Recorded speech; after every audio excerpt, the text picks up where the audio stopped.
بسم اللہ الرحمن الرحیم۔ السلام علیکم ورحمۃ اللہ وبرکاتہ۔ آج ہم تاریخ اسلام کے اس عظیم اور دردناک واقعے کا ذکر کریں گے جس نے پوری امت مسلمہ کے دلوں کو غم سے بھر دیا۔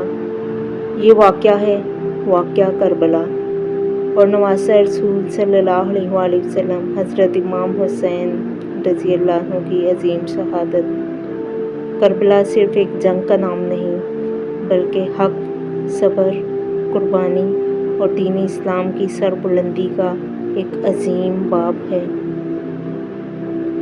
قرآن مجید میں صبر کی فضیلت اللہ تعالیٰ فرماتے ہیں، اے ایمان والو، صبر کرو، ثابت قدم رہو اور اللہ سے ڈرتے رہو تاکہ تم کامیاب ہو جاؤ۔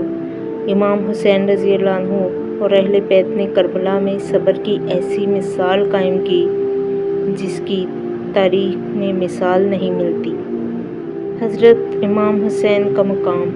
حضرت امام حسین رضی اللہ عنہ رسول اللہ صلی اللہ علیہ وآلہ وسلم کے نواسے حضرت علی رضی اللہ عنہ اور حضرت فاطمہ رضی اللہ عنہا کے بیٹے تھے۔ رسول اللہ صلی اللہ علیہ وآلہ وسلم نے فرمایا، حسین مجھ سے ہیں اور میں حسین سے ہوں۔ ایک اور حدیث میں نبی کریم صلی اللہ علیہ وآلہ وسلم نے فرمایا، حسن اور حسین جنتی نوجوانوں کے سردار ہیں۔ کربلا کا سفر۔ جب یزید کی بیعت کا مطالبہ کیا گیا تو حضرت امام حسین رضی اللہ عنہ نے حق اور اصولوں کی خاطر ایسی بیعت کرنے سے انکار کر دیا جس میں دین کے نقصان کا اندیشہ تھا۔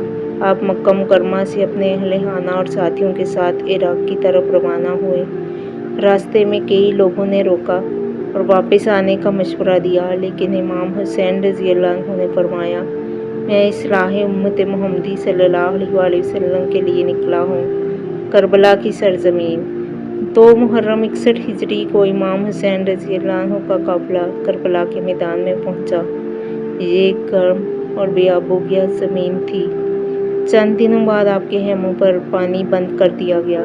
چھوٹے بچے پیاس سے تڑپنے لگے، خیموں سے صدائیں آنے لگیں، العطش العطش، یعنی پیاس پیاس۔ حضرت علی اصغر رضی اللہ عنہ کی پیاس۔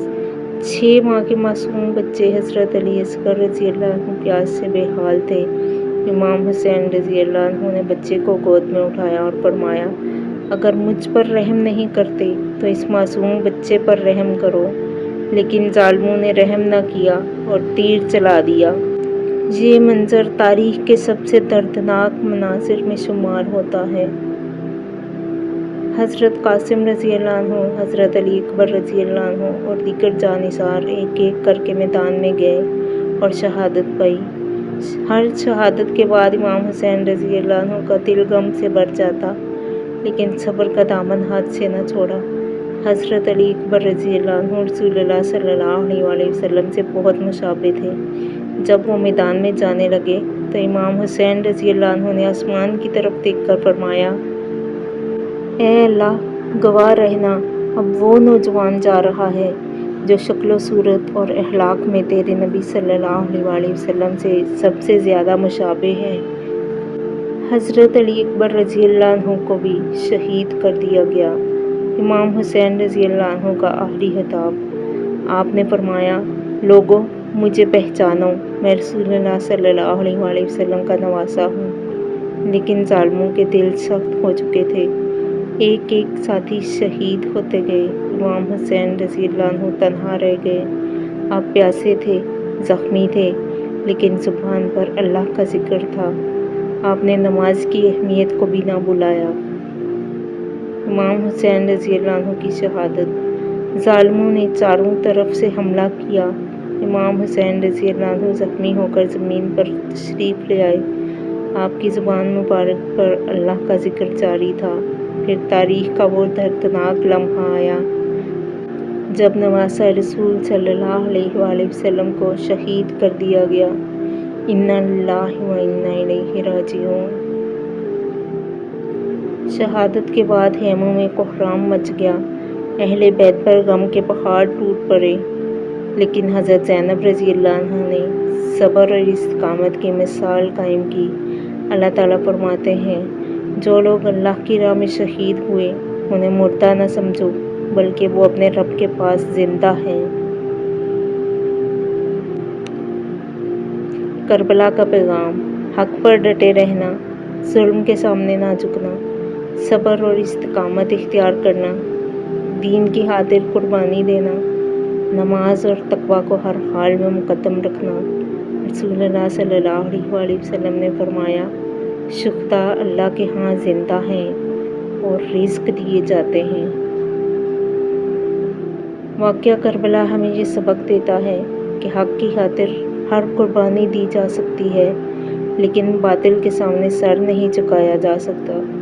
اللہ تعالیٰ ہمیں حضرت امام حسین رضی اللہ عنہ، اہل بیت طاہر اور صحابہ کرام کی محبت عطا فرمائے اور ان کے نقش قدم پہ چلنے کی توفیق عطا فرمائے، آمین یا رب العالمین۔ اچھی بات کو پھیلانا صدقہ جاریہ ہے۔ ویڈیو کو زیادہ سے زیادہ لائک کریں، شیئر کریں اور ڈیلی حدیث کے لیے چینل کو فالو کریں۔ کل ملتے ہیں ایک نئی آیت، ایک نئی حدیث کے ساتھ۔ تب تک کے لیے اللہ حافظ۔